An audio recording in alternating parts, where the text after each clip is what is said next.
Hi guys, ये barium study series का दूसरा पार्ट है। इस पार्ट के अंदर मैं बेरियम स्टडी में इस्तेमाल होने वाले कंट्रास्ट एजेंट्स और फार्माकोलॉजिकल एजेंट्स के बारे में आपको जानकारी दूंगा। देखिए, बेरियम स्टडीज़ के अंदर जनरली हम 3 तरह के कंट्रास्ट एजेंट्स का इस्तेमाल करते हैं। पहला है बेरियम सल्फेट, दूसरा है आयोडीन बेस्ड कंट्रास्ट मीडिया और तीसरा है नेगेटिव कंट्रास्ट। देखिए, प्राइमरीली मुख्यतः हम बेरियम सल्फेट का इस्तेमाल करते हैं बेरियम स्टडीज़ के अंदर, और इसका केमिकल फार्मूला है BaSO4। इसके अलावा बेरियम स्टडी के अंदर हम आयोडीन बेस्ड कंट्रास्ट मीडिया का भी इस्तेमाल करते हैं। देखिए, कुछ कंडीशन ऐसी होती है जहां पर बेरियम कॉन्ट्रा इंडिकेटेड होता है। ऐसी कंडीशंस के अंदर हम बेरियम का इस्तेमाल नहीं कर सकते। For example, suspected perforation, suspected aspiration. ऐसी कंडीशन में हम बेरियम की जगह आयोडीन बेस्ड कंट्रास्ट मीडिया का इस्तेमाल करते हैं। इसके अलावा बेरियम स्टडीज़ के अंदर हम नेगेटिव कंट्रास्ट मीडिया का भी इस्तेमाल करते हैं। For example, double contrast study के अंदर हम बेरियम के साथ साथ एयर और कार्बन डाइऑक्साइड का प्रयोग करते हैं to produce double contrast effect. चलिए पहले हम बेरियम सल्फेट की ही बात कर लेते हैं। बेरियम स्टडीज़ के अंदर मुख्यतः हम बेरियम सल्फेट का इस्तेमाल करते हैं और इसके पीछे बहुत सारी रीजंस भी हैं। देखिए, ये प्योर बेरियम सल्फेट का बना होता है। It is made from pure barium sulphate, और नेचर के अंदर बेरियम सल्फेट मिनरल बेराइट के रूप में हमें देखने को मिलता है। बेरियम हमें डिफरेंट फॉर्म में देखने को मिलता है।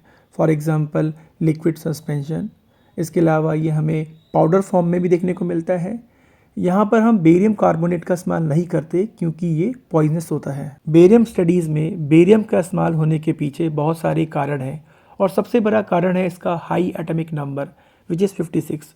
इसीलिए ये हाईली रेडियो ओपेक है। मतलब अगर आप बेरियम फिल्म देखें तो उसके अंदर बेरियम आपको वाइट दिखाई देगा।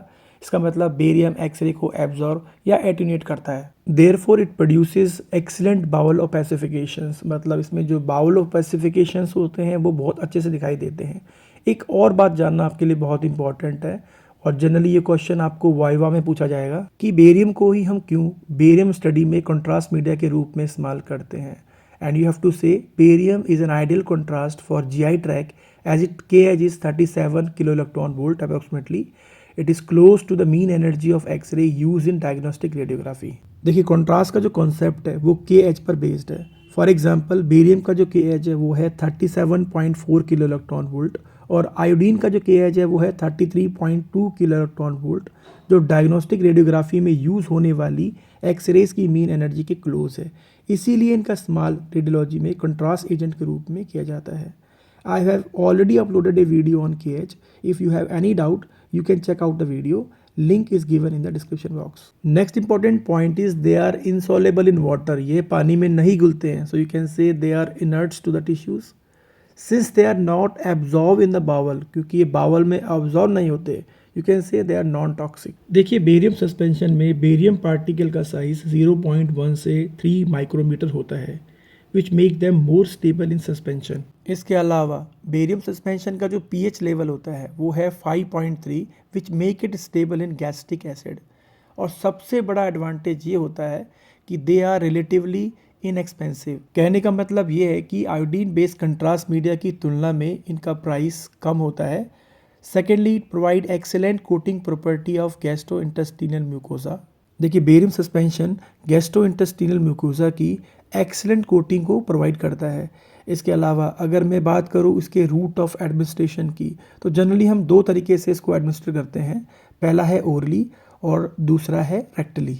For example, barium solar study में पेशेंट को बेरियम माउथ के थ्रू दिया जाता है, मतलब ओरली दिया जाता है। लेकिन बेरियम अनीमिया स्टडी में पेशेंट को बेरियम सस्पेंशन रेक्टल रूट के थ्रू दिया जाता है। जैसे मैंने आपको पिछली वीडियो में बताया था कि बेरियम स्टडी को हम 2 तरीके से परफॉर्म करते हैं। पहला होता है सिंगल कंट्रास्ट और दूसरा होता है डबल कंट्रास्ट। अगर मैं बात करूं सिंगल कंट्रास्ट बेरियम स्टडी की, यहाँ पर हम केवल बेरियम सस्पेंशन का इस्तेमाल करते हैं। यहाँ पे एयर का इस्तेमाल नहीं होता। जबकि डबल कंट्रास्ट स्टडी के अंदर बेरियम प्लस एयर का इस्तेमाल होता है। देखिए, सिंगल कंट्रास्ट स्टडी में हमें फिल्म पर यूनिफॉर्म डेंसिटी देखने को मिलती है, जबकि डबल कंट्रास्ट स्टडी के अंदर हमें नॉन यूनिफॉर्म डेंसिटी देखने को मिलती है, क्योंकि यहाँ पर बेरियम और एयर दोनों का इस्तेमाल होता है।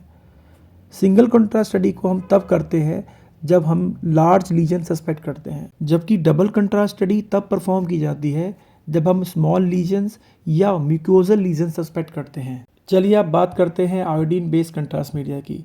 देखिए, मैंने आपको बताया था कि कुछ ऐसी कंडीशंस होती हैं जहाँ पर बेरियम सस्पेंशन कंट्रा इंडिकेटेड होता है, वहाँ पर हम बेरियम सस्पेंशन का इस्तेमाल नहीं कर सकते हैं। वहाँ पे हम इस्तेमाल करते हैं आयोडीन बेस्ड कंट्रास्ट मीडिया का। और जो दो कंडीशन है उसको हम बोलते हैं परफोरेशन एंड एस्पिरेशन। चलिए पहले हम फर्स्ट कंडीशन को डिस्कस कर लेते हैं, which is perforation, and it is basically the escape of barium into the peritoneal cavity. It is extremely serious because it can lead to peritonitis, mediastinitis and granuloma. तो अगर आप perforation suspect कर रहे हैं तो आपको बेरियम का इस्तेमाल बिल्कुल भी नहीं करना है। यहाँ पे आपको iodine based high osmolar contrast media का इस्तेमाल करना है, for example Gastrografin. Second condition is called aspiration, and in this condition small amount of barium is passed into the airway, or you can say trachea. It's a very rare complication but it could develop pneumonia which can be life threatening. देखिए, अगर aspiration suspected है तब आपको barium का इस्तेमाल बिल्कुल भी नहीं करना है। यहाँ पे आपको आयोडीन बेस्ड लो ऑस्मोलर कंट्रास्ट मीडिया का इस्तेमाल करना है, फॉर एग्जांपल आयोहेक्सॉल। चलिए बात करते हैं नेगेटिव कंट्रास्ट मीडिया की। यहाँ पर हम एयर या कार्बन डाइऑक्साइड का इस्तेमाल करते हैं। आपको पता है एयर का एटॉमिक नंबर लो होता है, इसीलिए ये रेडियोल्यूसेंट होता है, मतलब एक्सरे को ये पास करने देता है, इसीलिए ये फिल्म पर हमें ब्लैक दिखाई पड़ता है। देखिए, नेगेटिव कंट्रास्ट मीडिया का जो इस्तेमाल है वो डबल कंट्रास्ट स्टडी में किया जाता है, जहाँ पे हम बेरियम के साथ साथ एयर या कार्बन डाइऑक्साइड का इस्तेमाल करते हैं to produce double contrast effect. For example, to evaluate upper GI tract, carbon dioxide is administered in the form of a gas producing granules or powder, for example Carbex granules. जैसा कि आपको पता है, जब हम अपर GI ट्रैक बेरियम स्टडीज़ करते हैं तब हम पेशेंट को बेरियम के बाद गैस प्रोड्यूसिंग ग्रैन्यूल्स भी देते हैं, for example Carbex granule which is slightly expensive. For large bowel room air is administrated पर rectum via hand pump attached to the anemia tube. देखिए, लार्ज बाउल स्टडी में specially barium enema में हम room air का इस्तेमाल करते हैं। आपने देखा होगा बेरियम अनीमा स्टडी में बेरियम ट्यूब में लगे पंप के थ्रू रूम एयर को बाउल्स में एडमिनिस्टर किया जाता है। चलिए अब बात करते हैं गैस प्रोड्यूसिंग एजेंट्स की, जिसका इस्तेमाल हम बेरियम स्टडीज़ में करते हैं। उनकी कुछ रिक्वायरमेंट्स होती है, चलो उनको देख लेते हैं। First, produce adequate volume of gases, ये पर्याप्त मात्रा में गैस को उत्पन्न करें। Second, rapid dissolution, leave no residue, उन्हें किसी भी तरह का पदार्थ लीव नहीं करना चाहिए। ईजिली स्वेल्ड, मतलब पेशेंट उसको आसानी से स्वेल कर ले। And there should be no bubble formation, किसी भी तरह के बबल फॉर्मेशन नहीं होना चाहिए, so that it may not mimic any pathology. Lastly, less costly, इसकी जो कॉस्ट है वो कम होनी चाहिए। चलिए बात करते हैं उन फार्माकोलॉजिकल एजेंट्स की जिसका इस्तेमाल हम बेरियम स्टडीज़ में करते हैं। मुख्यतः 3 प्रकार के फार्माकोलॉजिकल एजेंट का इस्तेमाल किया जाता है। पहला है बस्कोपेन, दूसरा है ग्लूकोगॉन और तीसरा है मेटोक्लोप्रामाइड। चलिए पहले बात कर लेते हैं बस्कोपेन की। इसका केमिकल नेम है hyoscine N butyl bromide and it is an antimuscarinic और एंटी स्पाज्मोटिक एजेंट्स। देखिए, रेडियोलॉजी डिपार्टमेंट के अंदर बस्कोपेन का इस्तेमाल एक एंटी मेस्करेनिक या एंटी स्पाज्मोटिक एजेंट के रूप में होता है। ये बेसिकली एक स्मूथ मसल रिलैक्सेंट होता है that inhibits intestinal motility and gastric secretions. Buscopan basically peristalsis movement को स्लो डाउन करता है, इसके साथ साथ वो गैस्ट्रिक सिक्रेशन को भी कम करता है। एडल्ट डोज इसकी है 20 mg थ्रू IV। अगर बात की जाए इसके एडवांटेज की, it has a immediate onset of action, इसका जो एक्शन है वो जल्दी से स्टार्ट होता है। It has a short duration of action, इसका जो इफेक्ट है वो कम समय के लिए रहता है। एंड सबसे बड़ी बात ये कॉस्ट इफेक्टिव होता है। अगर बात की जाए इसके डिसएडवांटेजेस की, मतलब नुकसान की, तो आप कह सकते हैं it can produce blurring of vision, dry mouth, tachycardia मतलब हार्ट बीट का बढ़ना, urine retention and acute gastric dilation. So if you have given buscopan during barium study, then make sure that patient must not leave the radiology department until any blurring of vision produced by the buscopan has resolved. अगर बात की जाए contraindications की, मतलब कहाँ हमें इसका इस्तेमाल नहीं करना चाहिए, for example glaucoma, paralytic ileus, it is a condition where the paralysis of intestinal muscles happen. Lastly, pyloric stenosis, which is narrowing of lower portion of the stomach, which is known as pylorus, that leads to small intestine.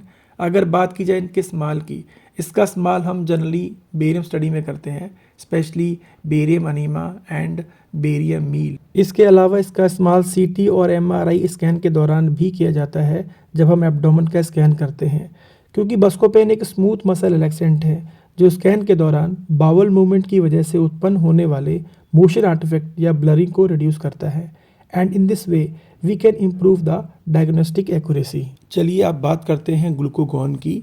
ये एक polypeptide hormone होता है and it is produced by the alpha cell of isolate of Langerhans in the pancreas. देखिए pancreas में isolate of लंगरहैंस के जो alpha cells होते हैं वो ग्लूकागॉन को प्रोड्यूस करते हैं और ये भी बस्कोपेन की तरह ही काम करता है। ये बेसिकली बावल मोटिलिटी को डिक्रीज़ करता है। अगर एडल्ट डोज की बात की जाए तो हम इसको 0.3 mg IV देते हैं for barium meal and 1 mg IV for barium enema. चलिए इसके कुछ एडवांटेजेस भी देख लेते हैं। It is a more effective smooth muscle relaxant than Buscopan. Buscopan की तुलना में ये एक इफेक्टिव स्मूथ मसल रिलैक्सेंट है and it has a short duration of action and it doesn't interfere with small bowel transit time. अगर disadvantage की बात करें तो पहला है हाइपर सेंसिटिविटी रिएक्शन मतलब allergy, second relatively long onset of action, और इसकी जो कॉस्ट होती है वो बस्कोपेन के मुकाबले में ज़्यादा होती है। It contraindication are pheochromocytoma, insulinoma and glucagonoma. चलिए आप बात करते हैं मेटाक्लोप्रेमाइड की, कॉमनली नोन एज मैक्सिलोन। ये डोपामाइन एंटागोनिस्टिक एजेंट्स होते हैं। चलिए इनके फंक्शन पर भी नज़र डाल लेते हैं। It stimulate the gastric impedance. ये बस्कोपेन के अपोजिट काम करते हैं। ये जो गट्स की जो मूवमेंट होती है उनको इंक्रीज़ करते हैं। So you can say it increases the transit time of small intestine. मतलब ये स्मॉल इंटेस्टाइन का जो ट्रांजिट टाइम होता है उसको इंक्रीज़ करते हैं। It also dilate duodenal bulb and it help in intubation. मतलब ये इंटूबेशन में हेल्प करते हैं। अगर मैं इसकी डोज की बात करूँ तो इसका जो डोज है वो है 10 mg ओरली या IV। बस यही था आज का वीडियो। उम्मीद करता हूँ कि आपको ये वीडियो पसंद आया होगा, तो इसको लाइक और शेयर कीजिएगा और चैनल को ज़रूर सब्सक्राइब कीजिएगा। इस सीरीज़ की नेक्स्ट वीडियो में हम बेरियम स्वैलो के बारे में पढ़ेंगे, जहाँ पे हम इसके contraindication, indication, contrast, equipment, preparation, technique, modification, after care और कॉम्प्लिकेशन के बारे में डिटेल में डिस्कस करेंगे।